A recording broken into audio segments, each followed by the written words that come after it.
So I was literally just talking for about a whole 3 or 4 minutes without even recording. My hair is covering my microphone. Hey everybody, what's up? It's Christina and welcome back to another lesson here with English with Christina, where we talk about English grammar, fluency, vocabulary, and your basic tips and tricks. So if you're new here, you should definitely consider subscribing. Today we're going to talk about the difference between can and may. I've gotten several requests about this, so I figured that I would address it in today's video. I know it can be a painful point, and you know, when I think about can and may and the difference between these two words, it reminds me of my French teacher back in elementary school. Je parle un peu de français in my very terrible American accent. But anyway, so when we were about, let's see, I think it was 5th grade or so we were probably about 10 years old. I remember in our French class, we would raise our hands and ask the teacher if we could go to the bathroom. And we would say, "Can I go to the bathroom?"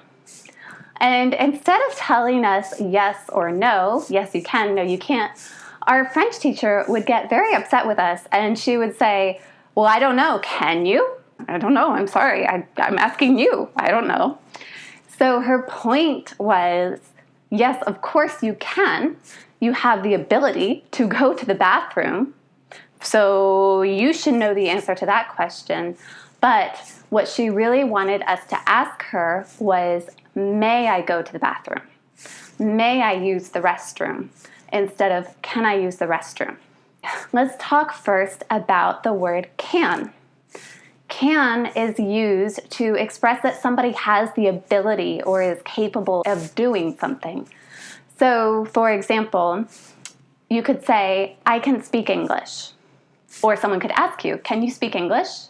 Like, meaning, do you know how to speak English? Are you capable of speaking English? I can speak Spanish. I can speak French. Not really, but I can speak English because I'm a native English speaker.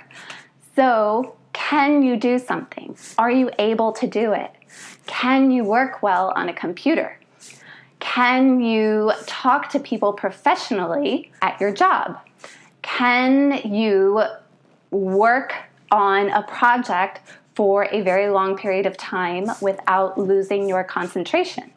These are all questions of if you are capable of doing something in particular. And it's also used to express that something might happen in the future. So if somebody asks you a question like, "Do you think this is going to happen at this party tonight?" And you might say, "Well, I don't know. Anything can happen." Who knows? It can happen. Anything can happen. This is saying that it's possible that something will happen in the future, but we don't know it. We can also use the word may for a possibility in the future as well. We might say, "Well, it may be raining by the time we get there." Or, "It's taking us so long to get to the beach, it may be raining already.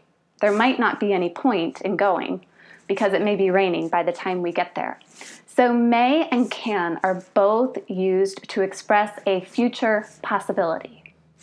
Now the word can is also used, or can be used, as a suggestion.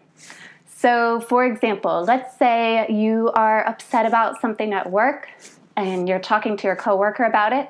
Maybe you got into an argument with another coworker and you completely disagree about something. And your friend, who is also your coworker, tries to give you a suggestion and says to you, "Well, you know, you can always talk to your boss about it, or you can always talk to your manager about it. You can always do this." It's like a suggestion. It's saying, you know, hey, this is a possibility for you, and it's definitely something that you can do. It's an option. It's kind of a polite way to say, hey, you might think about this. So as we noted about my experience, about my elementary French school teacher, may and can are often used interchangeably when we want to request something. In my example of, "Can I go to the bathroom?" the teacher wanted us to use may I go to the bathroom? Because one, may is technically the word that we should use when we are asking for permission or giving permission. So if we ask, may I use the restroom?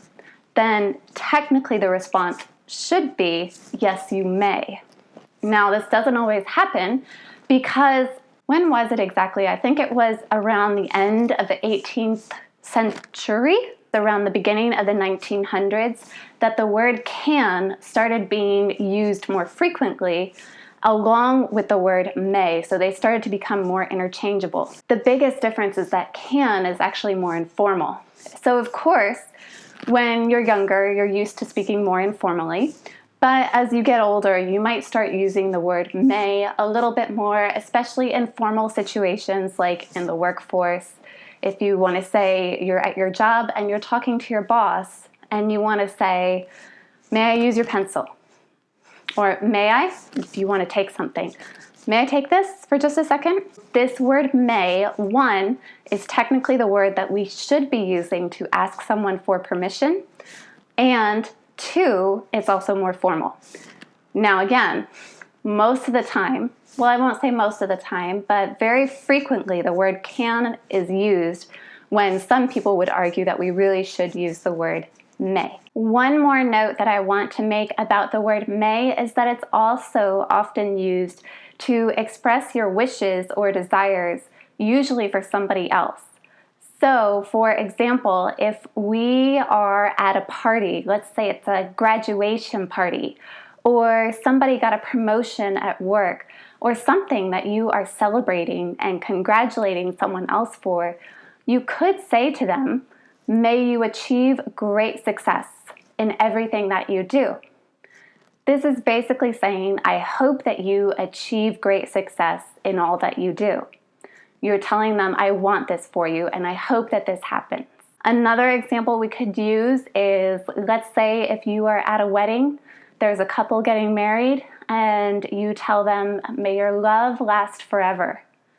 May your love last forever means I hope that your love never dies and that it just keeps on going and it lasts forever. I wouldn't say it's formal, but it's definitely a very, almost a little bit of a poetic way of speaking. You know, when people raise their glasses and say, for example, may this year 2019 or 2020 be the best year ever. This is what we want to happen. It's not something that we're saying in casual conversation, but it is a formal wish or desire that we are expressing in that moment. All right, everybody, so that is going to wrap up today's lesson on the difference between may and can. If you found this video helpful and enjoyed it, then go ahead and give it a big thumbs up and share it with someone else who might enjoy it as well. You can subscribe to my channel right here. Last video is right here. And other than that, I hope you all have an absolutely wonderful day, and I will talk to you guys in my next video. Mwah. Whew, where was I? So anyway, let's just start all over.